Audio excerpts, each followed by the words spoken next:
speakers today. I will mention briefly who they are. Dr. Richard Polt, Associate Dean in the College of Arts and Sciences and Professor of Philosophy at Xavier University. Among other things, author of The Typewriter Revolution, a Typist's Companion for the 21st Century. Mr. Paul Robert, journalist and photographer, coordinator, owner of the Virtual Typewriter Museum at typewritermuseum.org, and has done a biography of typewriter inventor George Blickensderfer. Dr. Peter Weil, Associate Professor Emeritus of Anthropology at the University of Delaware, distinguished typewriter researcher with various publications. Publications ought to be appearing in your chat bottom at bottom of your screen. They will go to Amazon.com, various links. Please go, make Amazon richer, also our panelists. Do so at once. Chat bottom at bottom. This leads us to how things are done. 12 to 14-minute happily conversational speeches by each of our participants, followed by Q&A, coordinated by yours truly, but ideally, questions from the audience, put in the chat or Q&A buttons at bottom. I will look at them at some random order to make conversation be good. Our panelists can also look at them. They can respond to one another conversationally. All will be good. And if your questions don't get answered, don't worry. You can send them to me at randall@nas.org afterwards, and randall@nas.org. I will be delighted to forward them to our panelists so they can have the option to reply to you. Also, if you have to get off early and can't see, the last 40 minutes, 70 minutes, etc., don't worry. This gets onto the National Association of Scholars YouTube channel. Within 24 hours, it will be available in perpetuity. And we add a little music soundtrack of typewriters clicking in the background. It'll be great. No, we don't do that. That's, I think, the stuff to talk about right now. I am delighted, therefore, to go straight to the speakers, which is Paul first, followed by Peter, then Richard. Paul, I'm delighted to ask you, would you be so kind as to give us the first talk?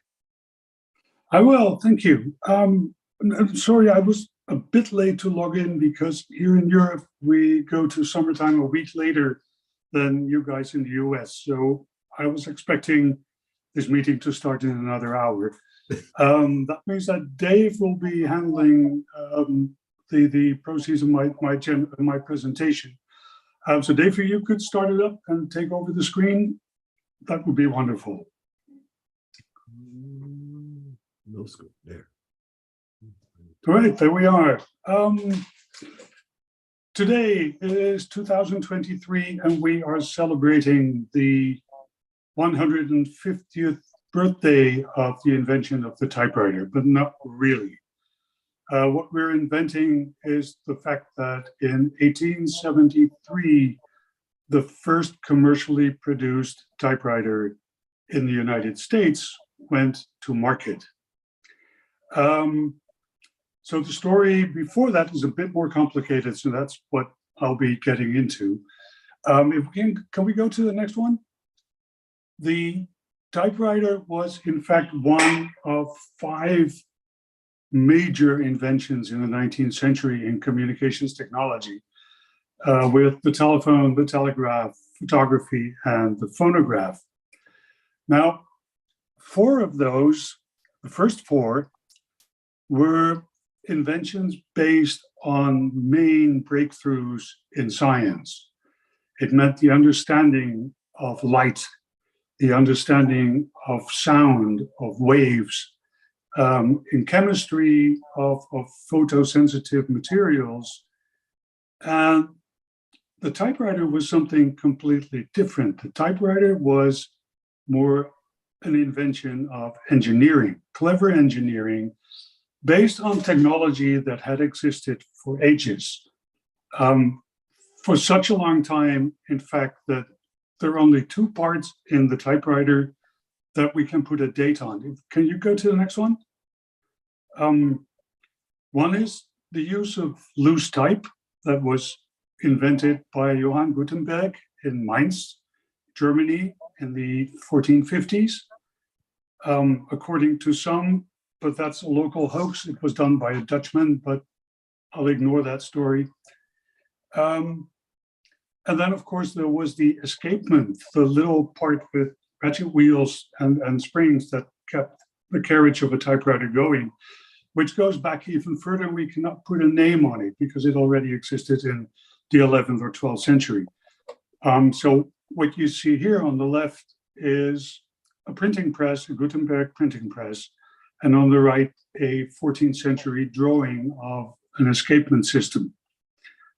Now, these two, together with springs and levers, could form a typewriter. Now, this means that, can you go to the next one?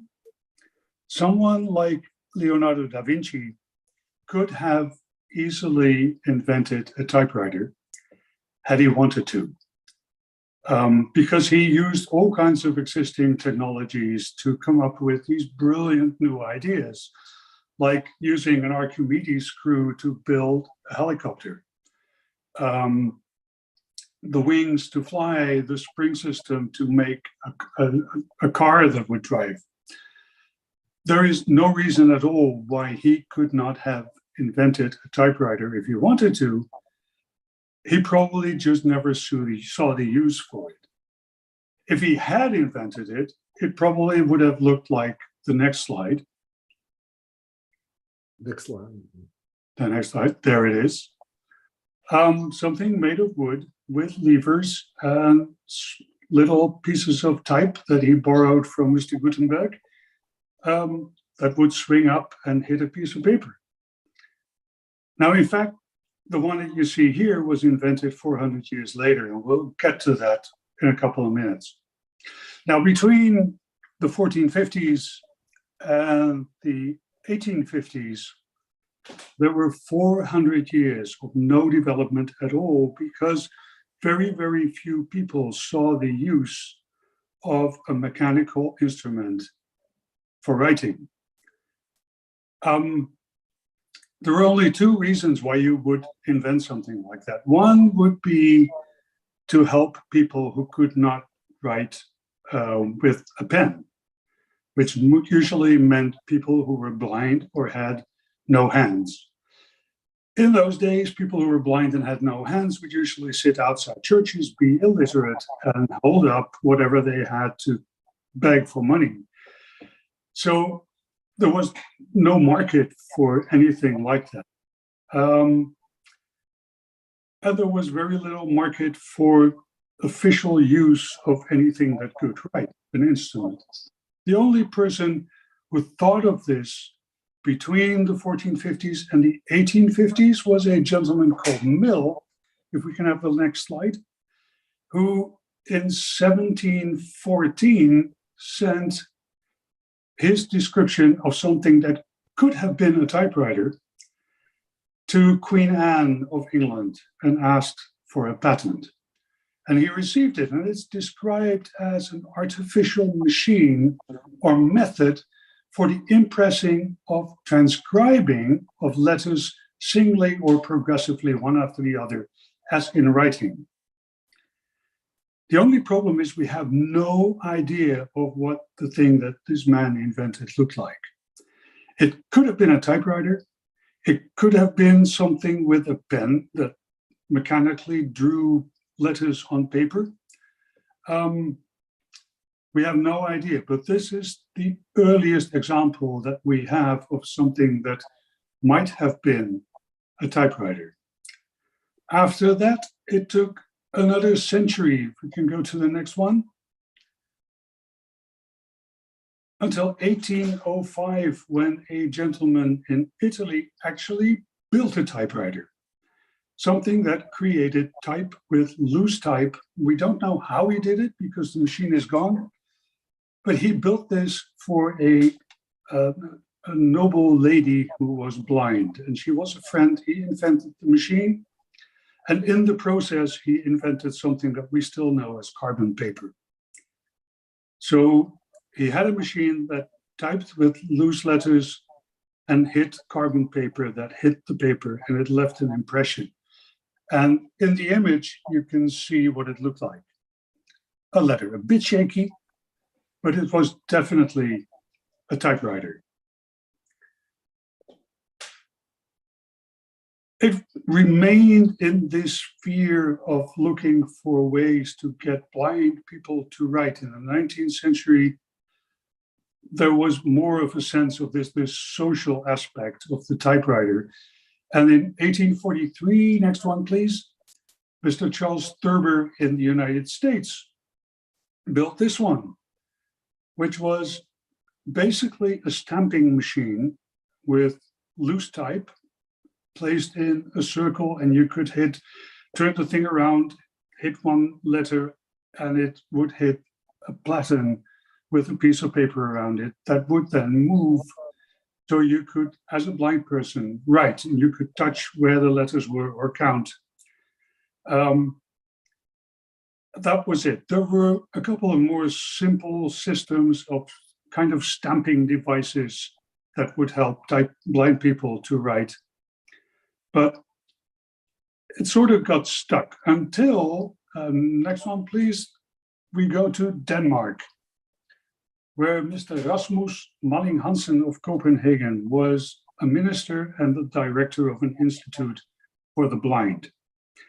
And it was probably this institute that gave him the idea, but he worked together with an engineer to develop a machine that you could write on, that had keys. It had something to hold the paper. It moved, and he brought it to the market in the 1860s. And what we have on the next slide is his model from 1870. This, friends, is the holy grail of typewriters. This is actually the first machine that was produced in some numbers. He sold a total of about 200 of them. He took it to an international fair in Paris, where he received orders from different parts of the world. He actually exported 2 of them to Peru. Friedrich Nietzsche, the German philosopher, owned one. You could type on this. I've actually typed. There are about 40 of these left in the world today. They're really brilliantly made little instruments. When you type from the top, the paper moves under the machine. And if poor Mr. Malling Hansen had not died, and his family had not decided to give up the company because they didn't really understand what he was doing, our keyboard today might have looked like this one. We were already there.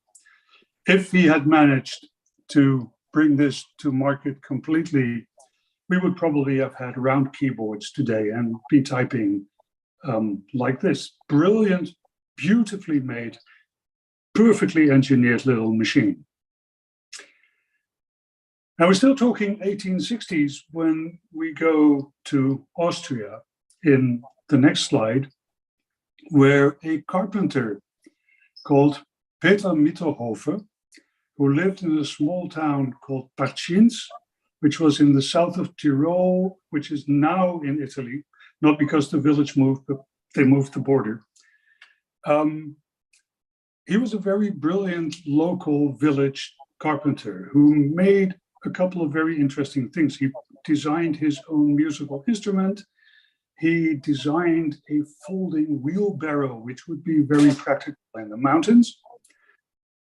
And he decided at one point that it would be very useful for a government with civil servants to have a machine to write on, because apparently in his village, the civil servants wrote very terrible German. He built the first machine in 1860, took it on his back, walked 450 kilometers, some 300 something miles, all the way to Vienna to present his contraption to the emperor. It's in the next slide. Here we are, back in the 1450s. This machine, this is truly a case of serendipity. You can see the keyboard on the front. You can see the type bars that are hanging in the back of the machine in the basket. If you push the key, the letter would swing up and then hit the paper from below. And on his first machine, instead of loose type, he used nails, small nails that he put in the wood in the shape of letters. He walked all the way to Vienna, presented his machine. It was bought by the National Institute, and he received a grant to further develop his machine. This took him 10 years. In 10 years' time, he built 5 of these wooden machines. Can we show the next one? The first one you saw is a replica. This is an original of one of the 5 models that is held in the Vienna Technological Museum. And in 1870, when Mr. Mitterhofer took his machine to Vienna, the country was almost at war with France. The emperor had other things on his mind than finding an administrative machine for his civil servants, and Mr. Mitterhofer was sent home, unfortunately. So he carried his machine all the way back to Vienna, and on the way went on doing what he'd done on the way to Vienna, and that was write letters to one of the other people who funded his operation, and also give demonstrations to people in the inns. Can we see the next one? And this is a sample of the writing of his typewriter. This is all German. So you can see it's the German Gothic alphabet, but the machine worked almost flawlessly. And if real engineers working with metal could have worked further on this machine, it would have been a typewriter very, very much like the one that actually came to market a couple of years later in the United States. Where we go now to see in the next slide, Mr. Charles Latham Scholes, who is internationally celebrated as the inventor of the typewriter. Journalist, newspaperman, part-time hobby inventor who worked with a couple of friends in a workshop to work on an idea that he had, that he also didn't completely have out of his own brain, but out of someone else's. But Peter Will can tell you more about that, to work on the typewriter. There were 3 partners, Scholes, Mr. Glidden, and Mr. Soleil.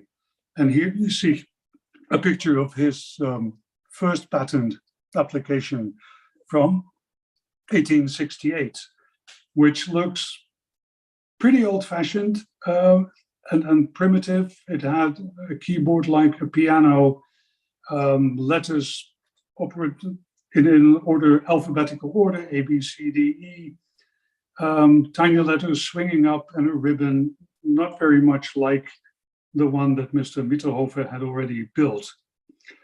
But as they found investors and worked on, they came to machines like in the next one, where we get very, very close to what Mr. Mitterhofer was doing.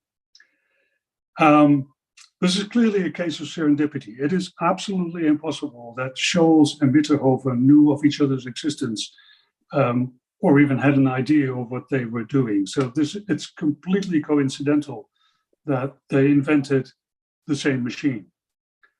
One step later, we come to their 1870 prototype, which was then a couple of years later taken into production by the Remington Company. The Remington Company, as you may know, made sewing machines. So when their engineers turned this into a working typewriter, they turned it into a piece of furniture, as you will see in the next slide, with loads of decorations. And this, after the Malling-Hansen writing ball, is the second holy grail of typewriter collectors. The first, Scholes and Glidden. This is actually a slightly later model of the Scholes and Glidden, but it gives you an idea of how the machine was designed, what it looked like, made to be used in a 19th century home.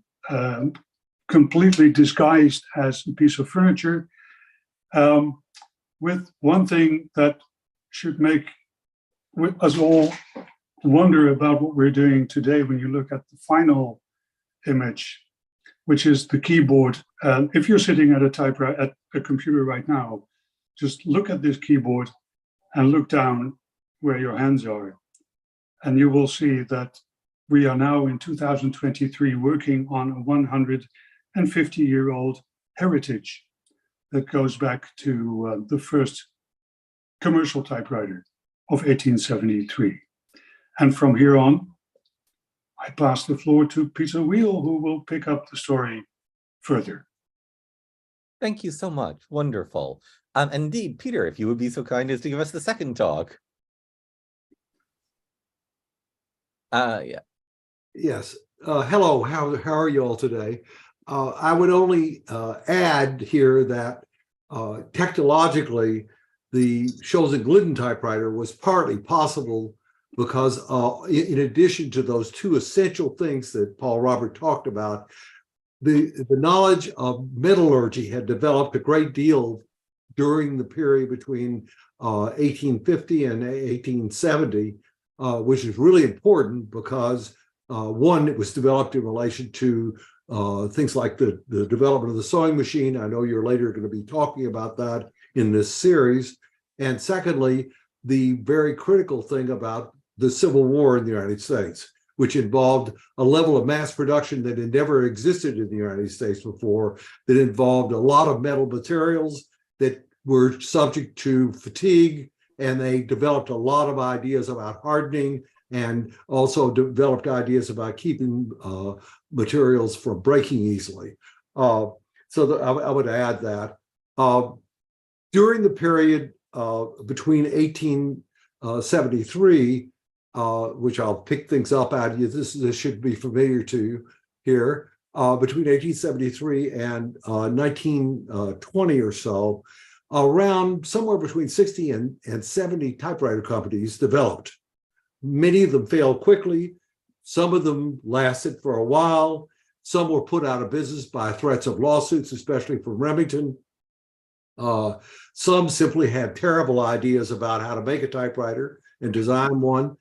But today I'm only going to select a few examples out of these many different things to talk about, especially during the period of the 19th century and the early 20th century. This again is the Scholes and Glidden. It is on a sewing machine table. It has a treadle to pull the carriage back. This is the original version of it. This again is the one of the main inventors, Scholes. Scholes really did not think of the typewriter per se. He was thinking about a numbering machine, a page numbering machine, and one of his colleagues, Glidden, had been thinking about a typewriter since 1860, and had worked on it in various ways, but not developed any kind of prototypes. And Soule was a machinist and a fairly bright engineer in essence, and the three of them worked together and then created prototypes that other people tested, including court reporters, and gave them feedback on. And early on, by 1868, it was clear that, at the time of the patent, it was clear that the developing telegraph companies, this other link, they wanted a writing machine, and they wanted one that would print on endless paper. And this has a lot to do with why the design was developed the way it was. Scholes' own daughter, Lillian Scholes, assisted him with feedback on prototypes. Here's a later prototype than the one that Paul showed. This is 1872. And the result was this kind of thing. This was a large, bulky machine. It was taken to Remington Arms in 1873, in the spring of 1873, and they developed it as a manufactured object, but it had lots of flaws, which we'll get to in a second. As was already noted, the QWERTY keyboard was part of this design. We really do not know exactly why the QWERTY keyboard exists. There are lots of theories. Most of them end up being pretty flimsy. What is important is that Remington was first to market.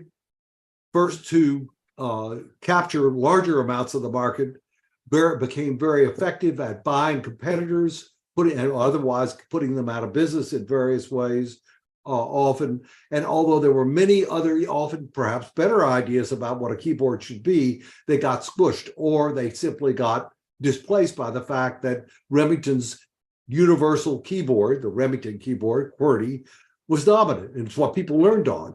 And so it continued through a kind of inertia as well as dominance. When it was introduced at $125 today, almost $3,500. Business people were not impressed with this.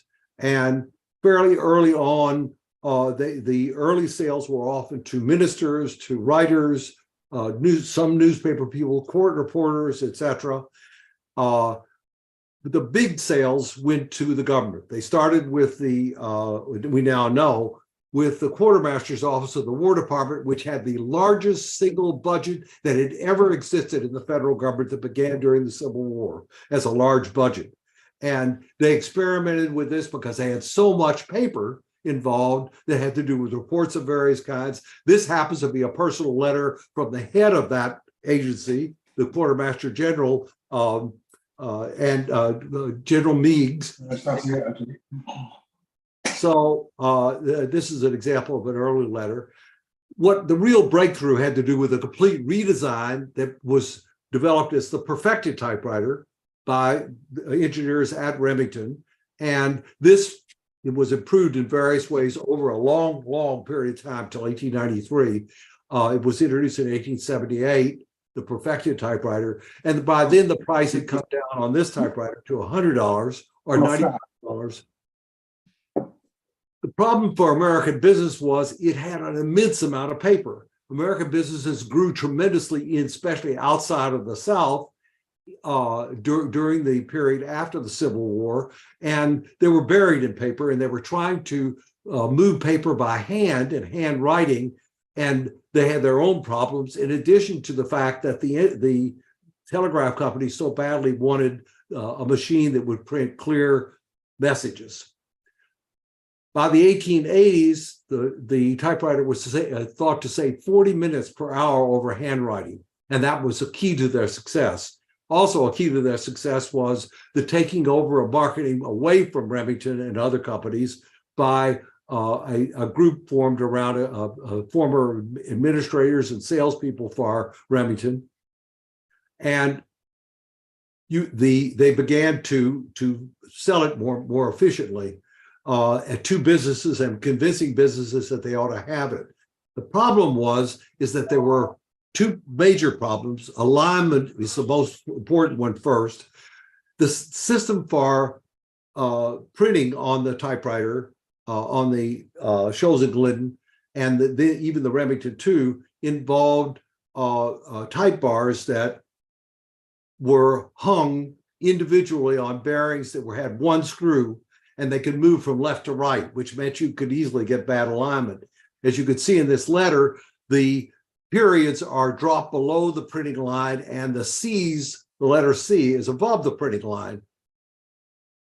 But the larger issue was at this point, and for much of the 19th century, American industrial design philosophy was make it fast, make it with low precision, but make it efficiently, and then have adjustability for after production. This is the way that the letters were printed on the platen on the Scholes and Glidden, on the bottom of the platen, and it meant the typists could not see what they were typing. If they wanted to see, they had to stop typing and lift up the carriage. And that took time, and it was a problem. So we have a problem about both alignment and visibility, and competitors come into the market to try to address this. There are many competitors. Some of them many of the competitors drew with them at the same time into the market the investment groups of various kinds and individual investors. Small towns wanted to promote their local industries. You had all sorts of ways of typewriters coming to market. And they tried to beat Remington by trying to address the alignment problem and the visibility problem. One of the solutions, and it's only was trying to address the alignment problem, came from International Typewriter, designed by a person named Lucian Crandall, and they used a system of circular slots that were ideally going to keep the alignment. The problem is that they were too wide and they were also wore too fast, and they didn't quite solve the problem. It didn't address the visibility problem at all.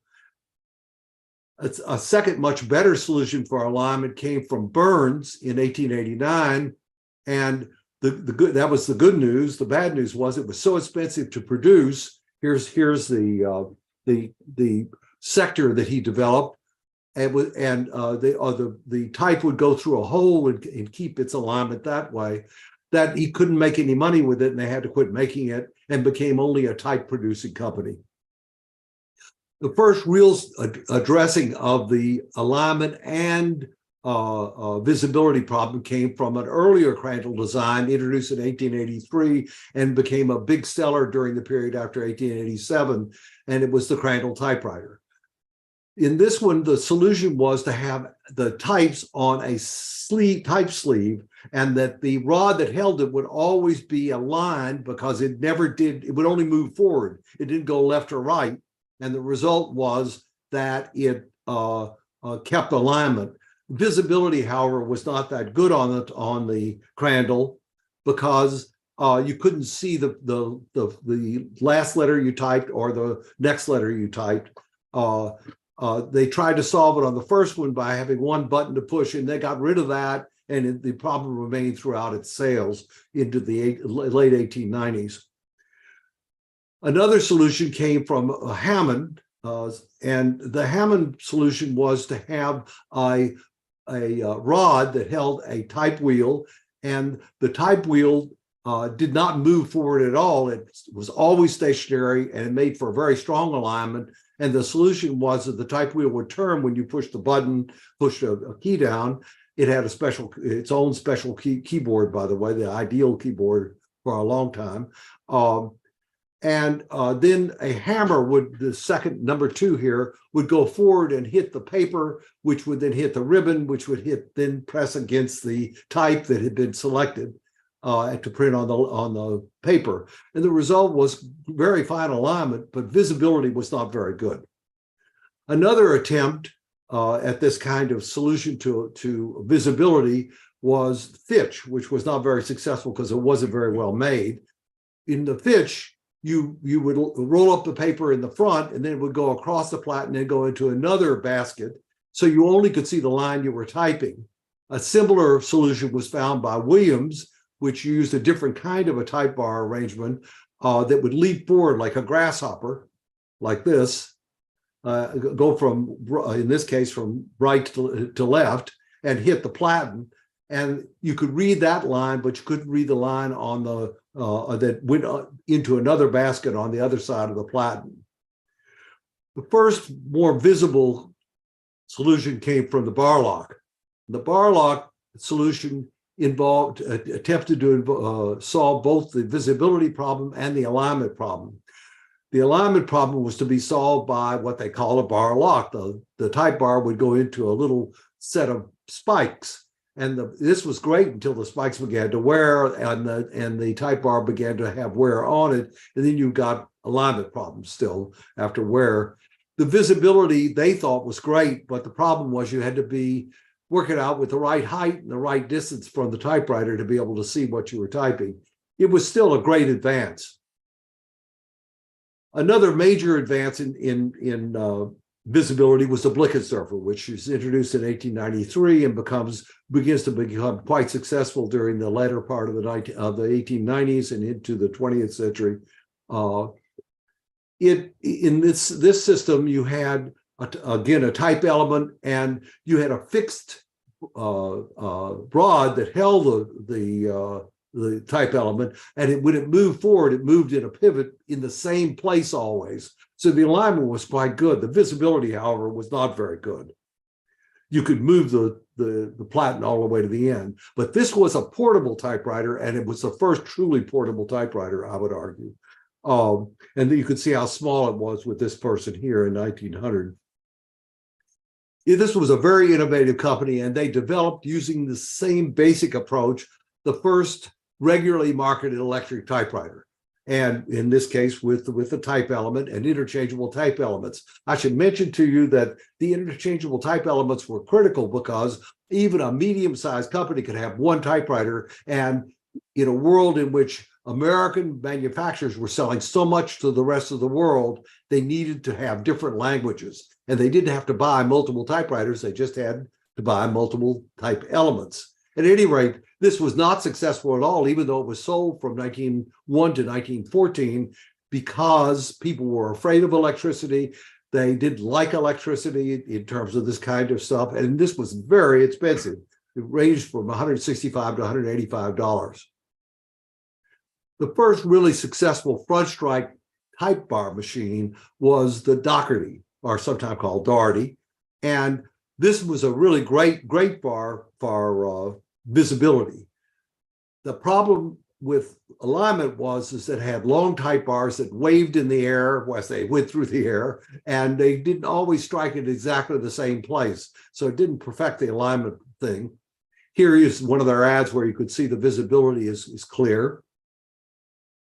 The big solution really came from an inventor named Franz Wagner.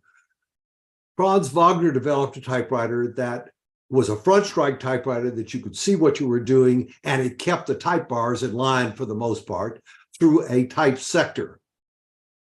Here's Wagner with one of his prototypes and his son on the right there. Wagner's in the middle. Wagner made typewriters for an ink and chemical company called Underwood, and Underwood ultimately bought the factory and the rights to this. We don't really know how that happened, by the way. We don't know the details of it.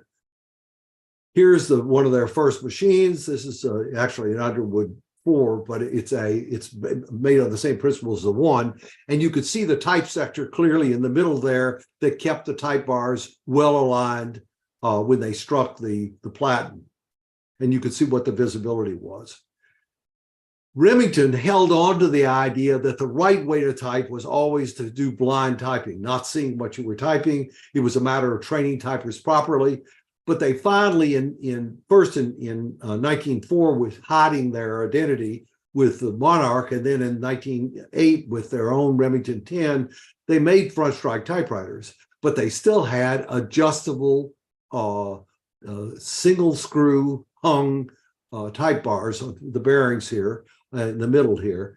And you could see this is an example of one of the type bars being attached by the bearing. But by 1920, they finally gave in and had to pay royalties to Underwood to use their sector.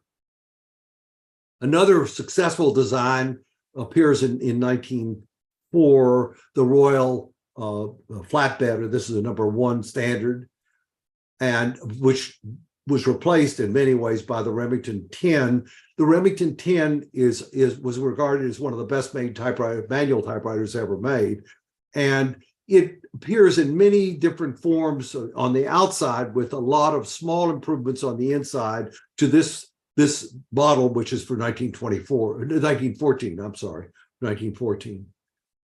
L.C. Smith was another successful design that had come from originally a group of brothers who became frustrated working with Remington in its Union Trust, and that had developed in the 1890s.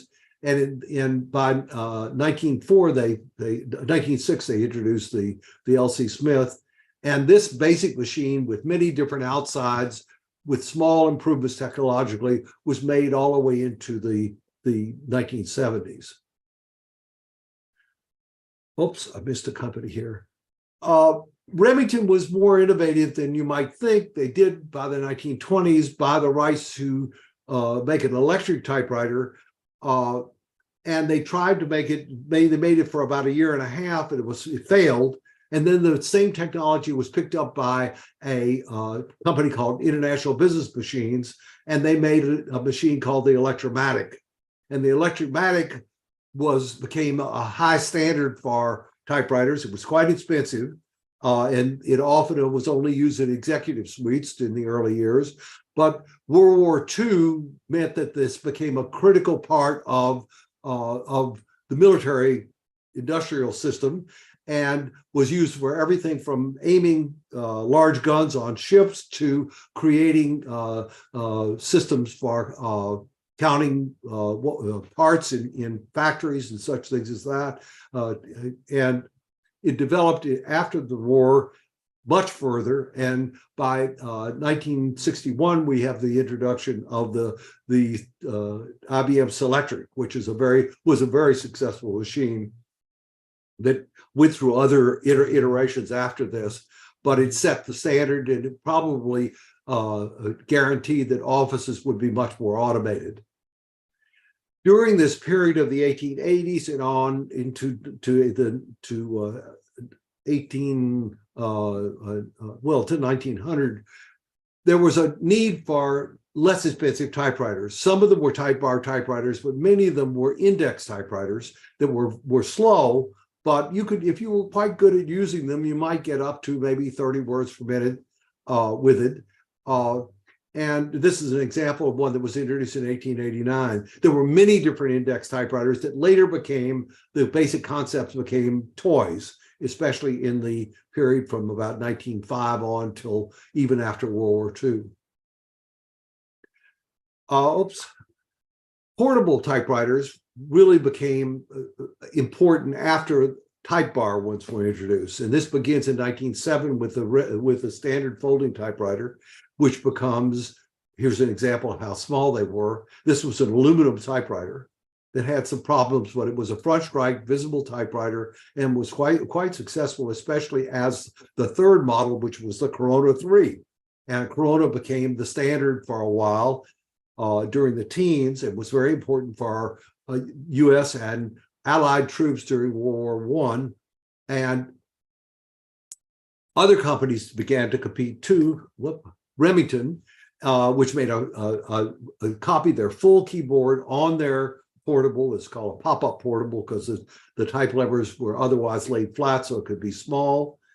And Royal, which in 1926 introduced this. And again, both of these typewriters introduced ideas that helped the companies become major producers of portable typewriters, which not only were used in offices and small companies, but also were used at home for take-home work from the office, and also for people in the home, including students, and became a major part of life, especially after from the late 1920s on. So that's what I have to say. To turn it over to Richard. It's all yours. And thank you so much, Richard. Yes, lovely. Thanks. So my remarks, first I'm going to keep them short so that there's a little time for people to ask questions. They're different in that they are not about the history of typewriters. They are about the use of typewriters today. So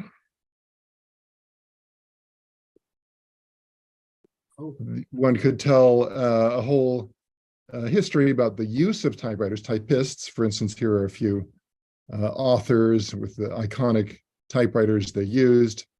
But it seems that this whole history you would expect would end in 1980 with this sad memo from Apple saying, throw out your typewriters. This could also be symbolized by this, which Peter found for me. Trash your typewriter, word processing is here in 1981. So this has been over 40 years ago. So now surely typewriters aren't made anymore, right? And nobody uses them.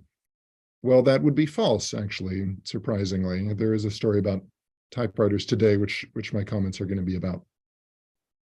So first of all, they are still made. There are a few brands of electronic typewriters and even manual typewriters, which are now made exclusively, as far as I know, in one little factory in Shanghai, based on Japanese designs.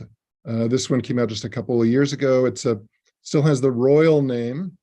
It's a manual typewriter. Quality is frankly bad, but it appeals to people who, for whatever reason, want this. And maybe have a sort of retro attraction to it.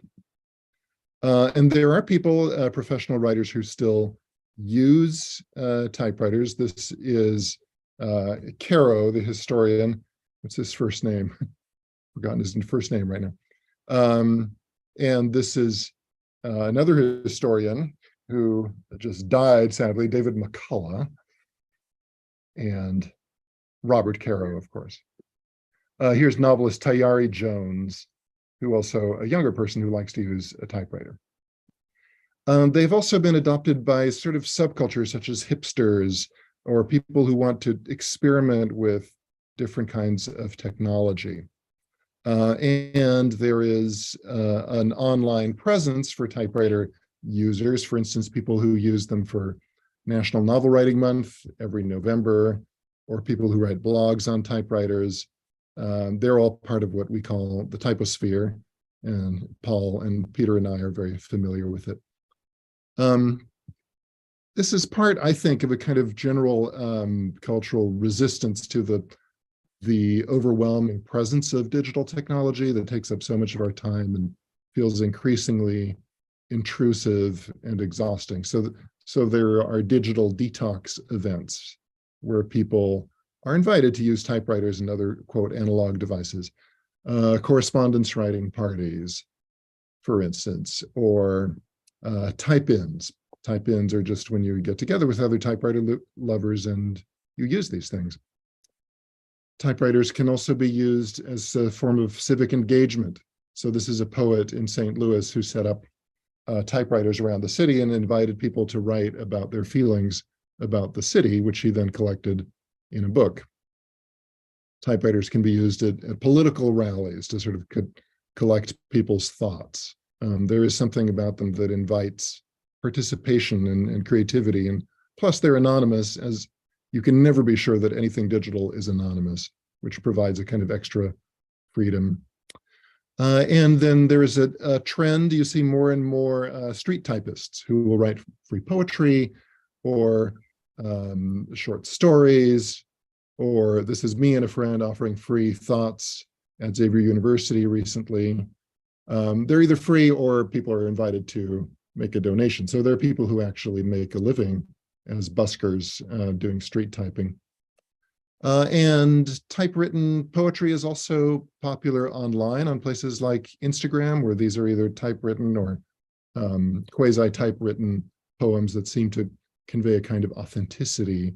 And some of these poets have hundreds of thousands of followers. Kids, it's not all old people like me who are using typewriters. Kids are generally fascinated by them and are delighted. If you want to really thrill your kid, give them a typewriter for Christmas. Typewriters are being used to make music. This is the Boston Typewriter Orchestra. It's a rhythm band. They've put out several albums. And they're used to make visual art. So there are typewriter artists who create really impressive pieces of work.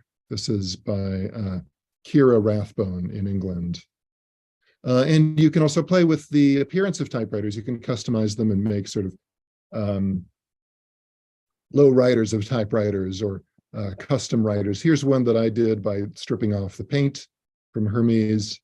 I did a similar thing to this Underwood and electric and put on old keys, just trying to get interesting aesthetic effects. And this is one I call the Purple Prose Producer. Another thing you can do is combine typewriters with digital technology and create just fun inventions. This one combines an understroke blind Remington with Macintosh.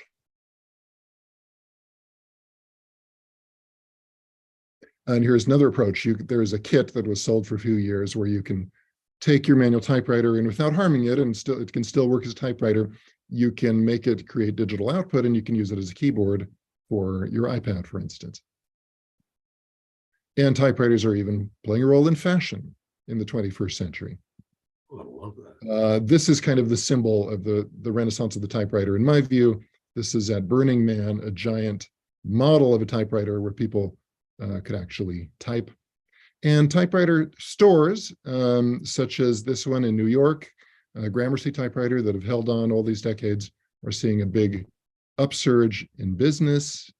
I even have participated in this in Cincinnati by selling and restoring typewriters to raise funds for a nonprofit. So this is all part of resistance as I see it to, as I said, the paradigm of information technology. This is a manifesto that I wrote, which eventually turned into a book, which is all about the use of typewriters in the 21st century. And to learn more about this culture, I highly recommend this documentary, California Typewriter, centering on a typewriter shop in Berkeley and the various people who come in and out of it and interact with the owners. So I think I will stop there and see if we have some questions. David? Thank you so much. So yes, I was just putting in the somebody was asking about the links. Somebody else on our end might have that, but I put in some links, both the Q&A on chat for the speaker's book, so people should be able to see them there. I am going to ask about, well, I suppose something social. I'm sorry, this is the way my mind rolls. Can you tell me something about the growth of the profession of, well, what, secretaries who know typing, the human apparatus, schools where you learn about typing? How quickly did that develop? What were the numbers in, say, the first generation or two of typing? And I'm going to add one more, typewriter repairmen. How'd that work? So both education for typists and typewriter repair. Let me quickly address the question you have. There were all the secretaries, all of the stenographers in 1870 were men.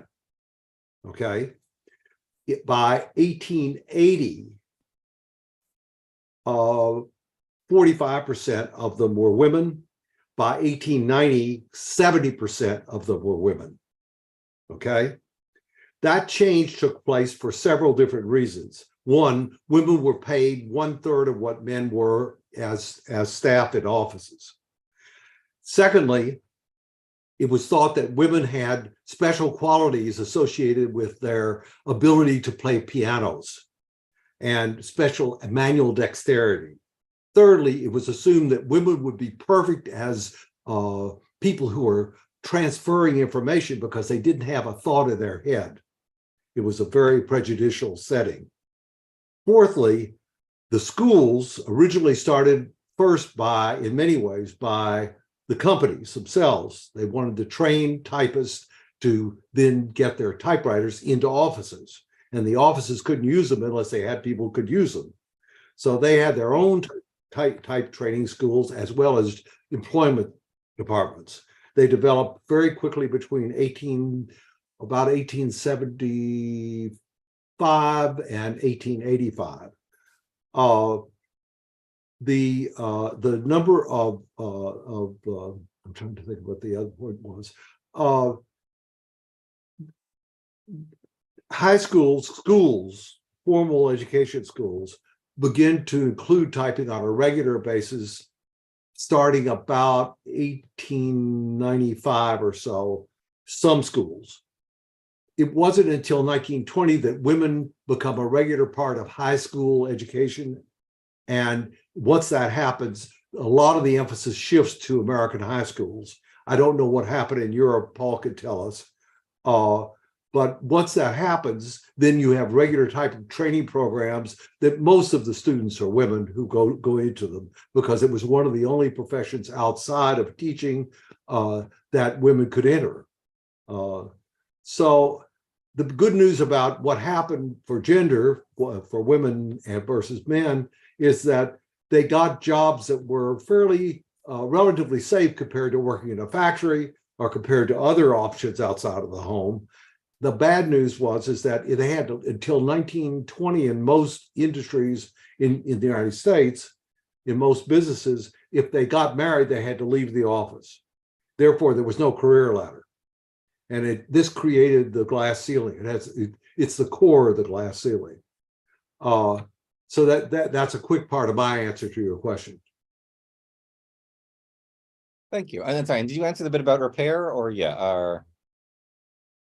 sorry. Anyway, other people want to answer this question also, or Well, I think I'll just say that the repair business began, immediately with the typewriter business, because as Peter said, the American typewriters were designed to be a little loosey-goosey and they had to be adjusted and serviced regularly. So that became a big industry, and every little town in America would have at least one typewriter repair shop. And some of them do still exist today. So if you visit my website, the Classic Typewriter page, you'll see a listing of typewriter repair shops around the world. I'm going to say there's a whole bunch of questions that have come in, which I frankly, where can I obtain ribbons for my particular place? Is typewriter? Is there a resource for using things? A list of names of places to purchase parts, etc. I am going to say these questions are all going to be, I think, you're recorded, and you can also just send them to me afterwards. I think what I'm going to do is have all of these things collated, and questions about how you can repair your typewriters now, and resources for typewriters now currently. I am going to say we will collate all this stuff and put it onto a web page associated with this webinar announcement, and then we'll send out an announcement to everybody who was on this webinar to say, here are where all those answers are going to be. Because frankly, if the question's worth getting an answer for, it's worth having it up permanently. So everything about that, we will try to get you answers. And as I say, send me the questions again about everything current. I can also collate them. Question from Mike Goodman. Could you say something about the development of Chinese typewriters and their uniqueness and complexity? Oh yeah, that's a doozy of a question I recollect. Who wants to talk about that? Oh, sorry, Paul, you're muted. You have to unmute. The mute button was not invented in the first typewriter. There we go.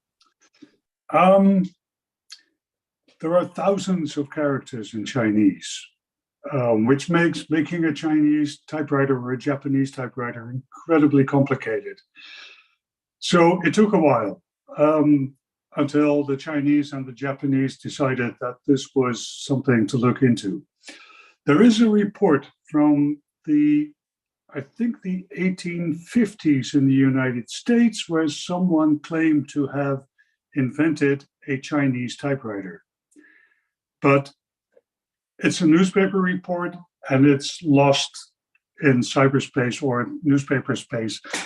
We don't know about the machine, but it took until about 1905 until someone in China actually built an index typewriter, which meant you had a large, flat, square field with loose type in it for different characters. And then a machine that would pick up each of these individual things with an index and hit them against a piece of paper. They stayed like this for a long time.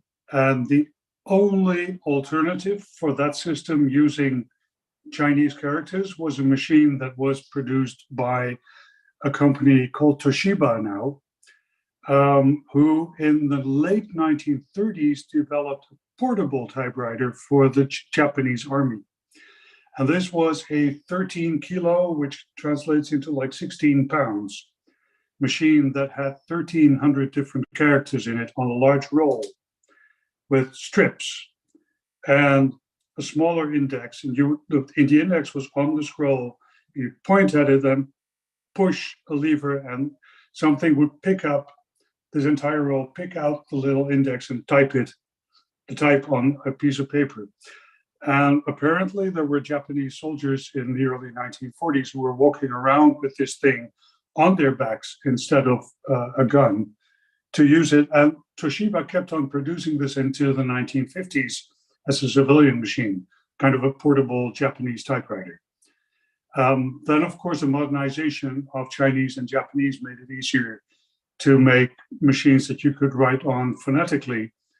And now they have this brilliant computer system where they type phonetically and the phonetics are then translated into characters. Thank you. Anyone else want to speak on this subject?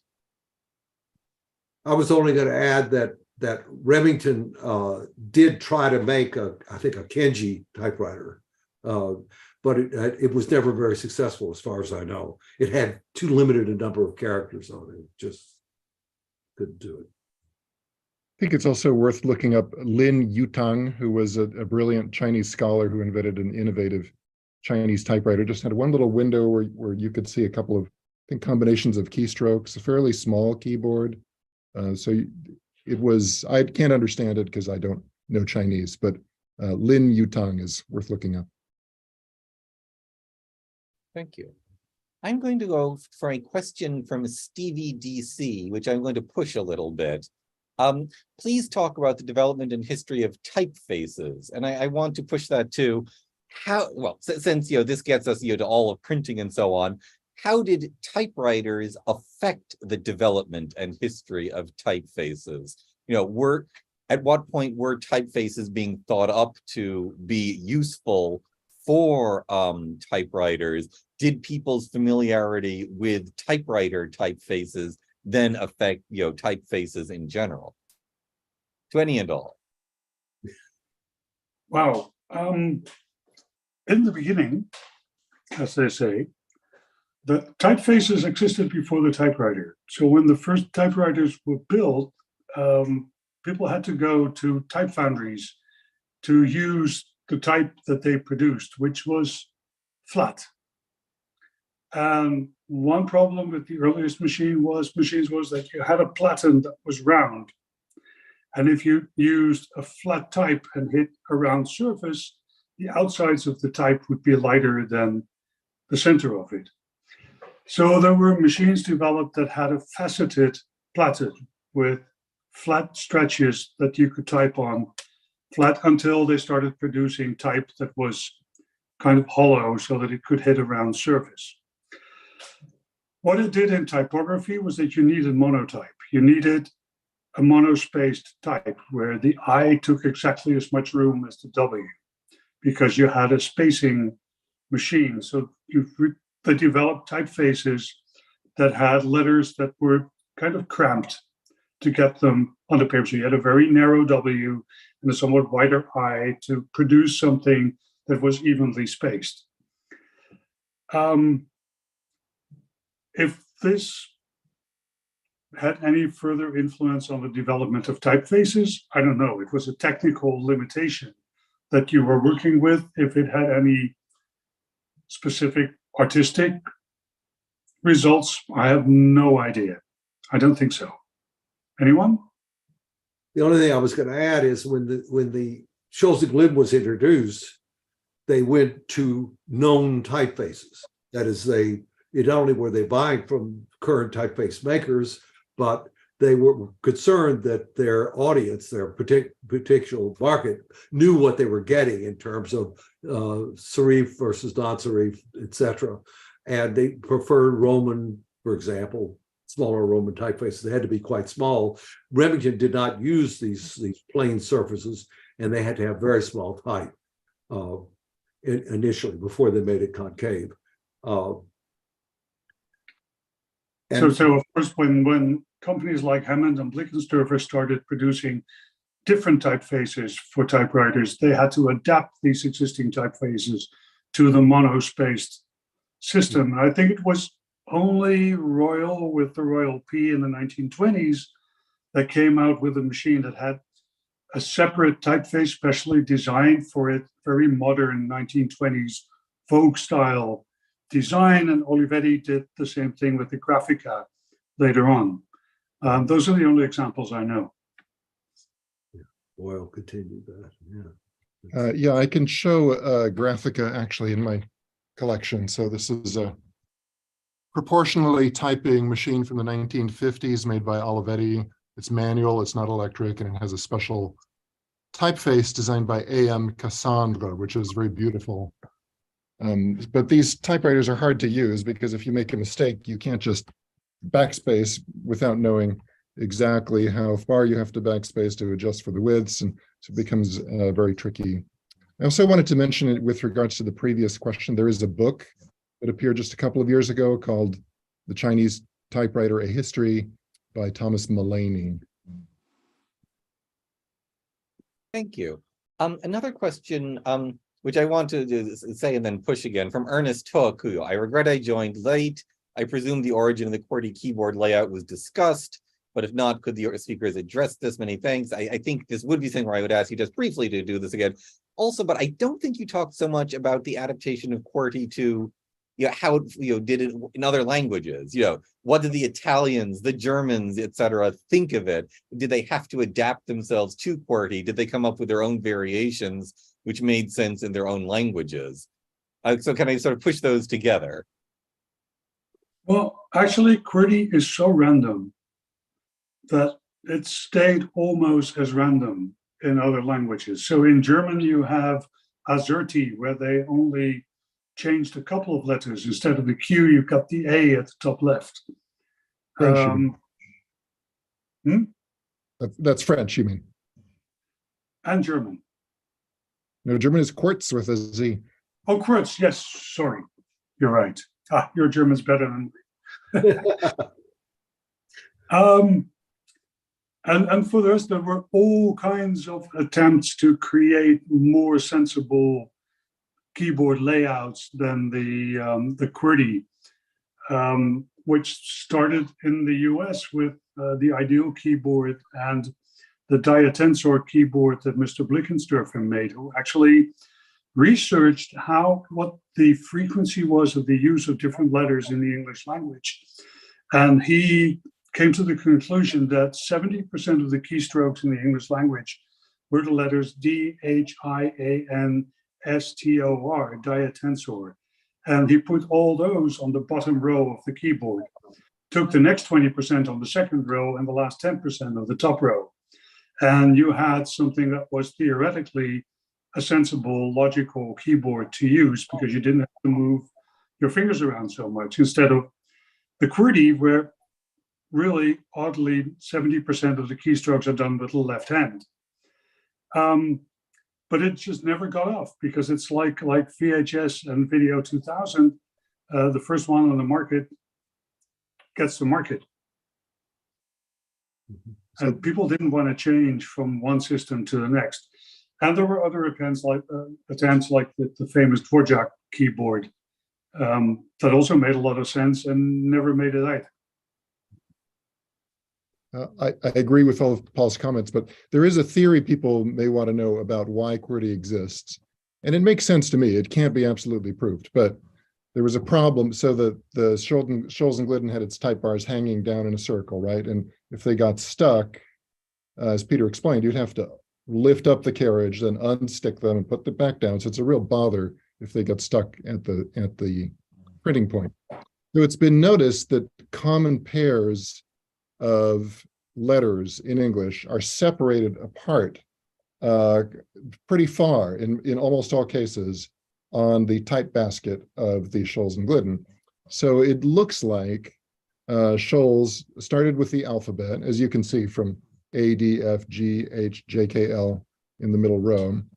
But then he adjusted it so that commonly used pairs of type bars would not be right next to each other, and so they would be less likely to be stuck. And to me, that does make sense. I think that it's logical and it may be right. Our problem is that we lack documentation about what was going on when they formed the keyboard. There's some evidence it was done in a very short period of time after pressure from one of the major investors. And so we don't really know the details and whose names are involved. We don't have that. So that's where we are on that. Some of the more nonsensical explanations are one that you can actually type the word typewriter on the top line. And this would help salespeople to demonstrate the machine if they couldn't type, which is total nonsense. The other one is that they put 70% of the use of the keyboard on the left for the left hand to slow typists down. Now, this was something they didn't care about. The only thing they cared about was get the damn thing to work. They didn't talk about speed. All those things came later. So what Richard just said is the most acceptable explanation for something that we don't really know. I have a question. I've got a few depressing questions, but I'll start with one. What happened to the last generation of secretaries, or people who were trained to do handwriting scrivening? You know, Bartleby the scriveners. Did they retrain? Were they simply slowly retired? Was there mass unemployment and, you know, bread lines on the street with the unemployed clerks and whatnot? What happened to them? The evidence that I have is that they just became regular clerks, or were higher level clerks. And remember, they're going to stay with the company because they're men. So they stayed with the company and then moved up to middle level management positions or beyond. Some of them may have become unemployed, but from what I could see, most of them didn't. They found jobs for them in various ways, and branch offices and other kinds of things of that order. But they did once it so quickly did typing become identified as a gendered profession of women that men didn't want to do it. Look, it was a little like managers not wanting to have their hands dirty because they wanted to show that they were managers. So, and I might add that being a typist meant your hands were often dirty, changing in ribbons and things of that order, and you often clean your typewriter every morning because of the buildup of ink from the ribbons and such things as that was part of your job. So what I'm getting at is they didn't want to be identified with it. It's the closest we could see that in medium to larger companies, men wanted to go on and type for themselves. If they had a very small company, they typed for themselves. But more and more, any typing was done by women, far men. And what changes is when you have the introduction of the electromatic, and especially after World War II, is that in executive suites, often there was this very expensive, fine, fast typewriter, the electromatic and its later versions of the IBM. And sometimes one of them would be placed in the executive's office and he would type on it. But usually when people couldn't see him do it. Thank you. So I have another depressing question to follow up. What physically happened to all the typewriters? And if I'm sure that as you're trying to collect things for your museums and so on, this must be a matter of great question. And this is also talking about the resurgence of popularity of typewriters. You have to actually find some, I should think. So in fact, of all the millions or billions of typewriters, junk heaps, remelted for scrap, can be found in people's attics, proportions, what happened to them? You just answered your own question. Okay. There are some very you did. There's some very sad documentation about the big typewriter companies issuing instructors to dealers. Yes, take in those competing makes, give them a few bucks off, and then please take a sledgehammer to them so that nobody will ever use them again. And of course, the really interesting, diverse 19th century typewriters were considered, obsolete junk and just smashed. And then things were melted down for World War II and so on. So those of us who are obsessed with the very early typewriters, we have to look really hard to find most of those makes. And then they get unearthed from basements and attics. But the people who are not collectors, but are just typists, it's easy to find them. I mean, go to eBay and you'll find 10,000 typewriters. So actually the mid-century typewriters did not get thrown out much, and you can find the big brands like Olympia or Smith Corona from the 1950s. You find them very easily. Okay. I had a recycling question, but I'm going to actually ignore it. David Breckbiel asks, to Richard Polt, with the resurgence of the typewriter over the past decade, do you believe that this popularity will grow, or is it merely a trend that will fade? Follow-up, if popularity will grow, what is the current or future driver of this growth? typewriter will take over computers within the next 20 years, and artificial intelligence will be replaced by mechanical intelligence. No, seriously, I can't say the future, but I think it's proven to be more than a fad. So there was a resurgence that began around 2005, 2010. It's been going on for a while. I think it's outlived hipsterism already. And I like to say that there's at least a good solid 1% of the American population could benefit from and enjoy using a typewriter. Well, there's 3 million people right there. So I haven't seen it fade. I think my theory is that as the digital technology gets more and more powerful, people more and more need space and time to get away from it and do something that's natural or analog, and typewriters are one of those things. It's not just typewriters. You see this with any kind of technology that gets to be obsolete, it turns into an art form. It happens with lithography, it happens with lead printing. You see the same thing happening with analog photography. Film photography is really a hype. Film companies are now starting to produce film again. Kodak is reintroducing film. Ilford is producing more film than they did 10 years ago because young people are really into analog photography. And it's the same thing with typewriters. It's much more fun to type a novel or a poem on a typewriter than it is on a computer. I am going to have a question from Stevie DC. Did American antitrust laws have any impact on consolidation of typewriting manufacturing? And I'm going to add, if you have information about other countries by which we can have comparative judgments to add to this, love to have that too. In 1893 or thereabouts, Remington basically put together most of the typewriter makers into one trust, the Union Trust. And it gets different names over time, but that's what it is. And they break up about the same time that we begin to have a strong enforcement of antitrust laws. That is, they break up in 1914-15, and it becomes Remington Typewriter Company. And they also drop a lot of those brands that they had absorbed, et cetera, during the period between 1900 and 1914 or so.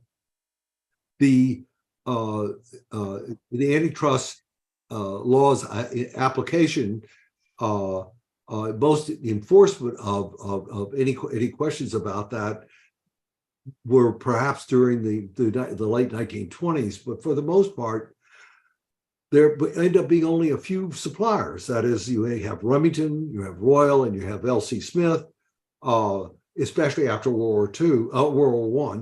And then we had the Depression, and the Depression was a time when people were glad to have whatever they got. It's true that the Roosevelt administration wanted to enforce antitrust laws, but I know of no antitrust cases filed against, say, Underwood as a dominant company at that time. Underwood was really the successful competitor to Remington in a very real sense because of their design advantages. And internationally, this was not an issue. Europe was not the European Union yet. So you had the German market, the French market, the British market, the Dutch market.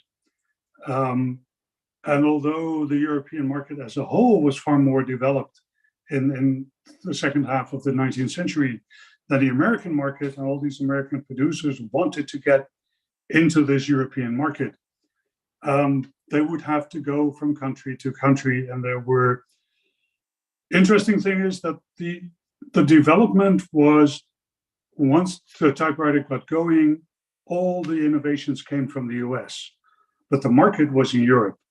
So they all wanted to sell to Europe. They all wanted an export market because that meant more numbers than they could sell in the US. But there were all these different markets, so they needed partners in every different country, which were established companies like the Gramophone Company in England that turned into the Gramophone and Typewriter Company, working together with a US company. There were German companies like Richtmann, who went into business with Calligraph and some others, and they owned the German market, but they were all local players. Thank you. I am going to go to a personal question because that's actually sort of a fun one. We're getting near the end of our webinar, so it's not a bad time. Matthew asks, what are some of your favorite typewriters to type on? Is there any typewriter you'd love to add to your collection? And I will push this question by adding to both why, explain, give reasons, any and all. Okay. In my early days as a journalist, I worked on manual typewriters. And the best thing that happened to me professionally was the arrival of the first word processor. I haven't touched a manual typewriter to type on seriously ever since. So as much as I like them mechanically, and I'm fascinated by their history, and I like to write about them, I would never write on a manual typewriter. I don't really have a collection anymore. I only have one on my desk right here, which is a Hammond. That's the only one I still have, and that's because I think that was the Apple of its day. It was mechanically superior to anything that was on the market. What it produced was absolutely perfect, and it only had a very small market, which is not Apple of today, but I'm talking about Apple of 20 years ago. So that's it. That's my answer. I wouldn't touch one to write on for more than 2 lines than just to try it out to see if everything's there. Richard. Yeah, well, I'm the opposite. I really like using them. Of course, I do use a laptop too. I have to, but this is my sentimental favorite. This is the one I've had since I was 12 years old, my first typewriter, and my dad bought it for me at a garage sale. It's a beautiful Art Deco thing. And I still use it for brainstorming ideas, for philosophy essays. I've written a novel on it. And it's a noiseless, so-called, not actually noiseless, but relatively muffled. I think for the touch, though, my favorite one right now is my Olympia SG1, which is a manual typewriter, but just feels so snappy that it's almost like an electric.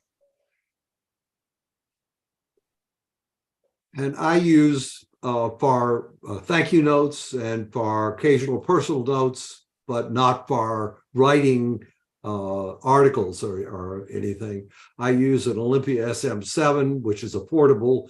It has a very nice touch to it, nice action part, and it's very easy to use, and it's dependable. And it's a very precise typewriter, and I enjoy using it. So if you ask my favorite typewriter right now, it's the Olympia SM7. I'm going to go back. Thank you all. That was lovely answers. I'm going to go to yet another historical question. What developments in machine tool technology were necessary to make the modern typewriter? And what developments in machine tool technology did the typewriter prompt as a necessity to build more and better of them?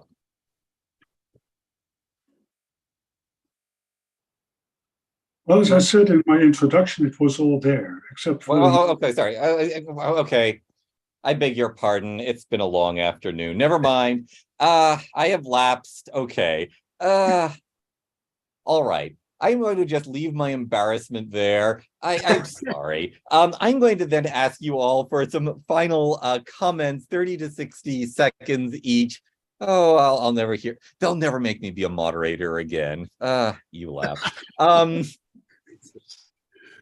It's 30 to seconds each, and then I'll do a wrap up myself because we are approaching the end of our time. Darn, it was such a good question too. If only I had a memory better than 15 minutes at a time. In the reverse order in which you spoke, if you'd be so kind, 30 to 60 minutes each. Okay, so I guess that means I'm first. Typewriters are a great hobby. So if people want to join a community of clever people who do creative things, we're a very diverse group. The only thing we have in common is that we like these gadgets. And you can have a collection of one typewriter and you can do so much with it. You can write with it if you want to. You can understand it mechanically. You can research its history, its culture, the history of this particular machine and who owned it. You can learn to take care of it, repair it. So it's a very rich field. Thank you. Well, I can't even remember who went second. Peter, wouldn't that Peter. be? oh, what I would say is this: the typewriter is extremely important as technology from the 19th century through until 1980 or so.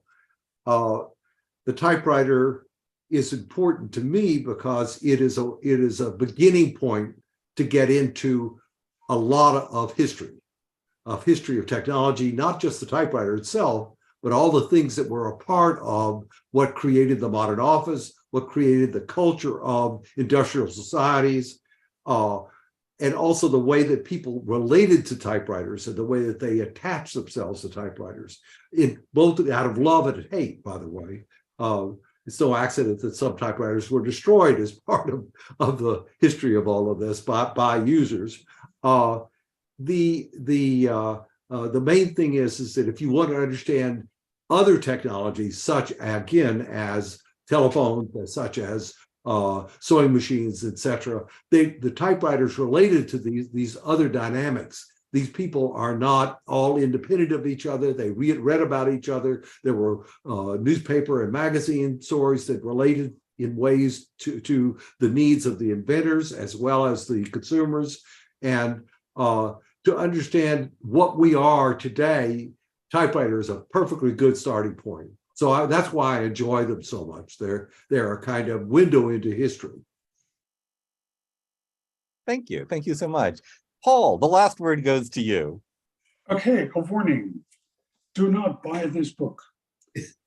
This is the book that Peter and I wrote. And if you buy this book, and you'll see the pictures of all these weird machines that are in there, you will run into one of these days in a flea market or an antique shop, and you will buy it. And then you will buy another one and another one. And before you know it, your house will be too small, your wife will be furious, and there will be no end to it. So again, it's a great book, but don't buy it. Okay, that's the greatest sell I've heard in a while. Is that all you wanted to say, or do you have anything else? Nope. Okay, in that case, all right.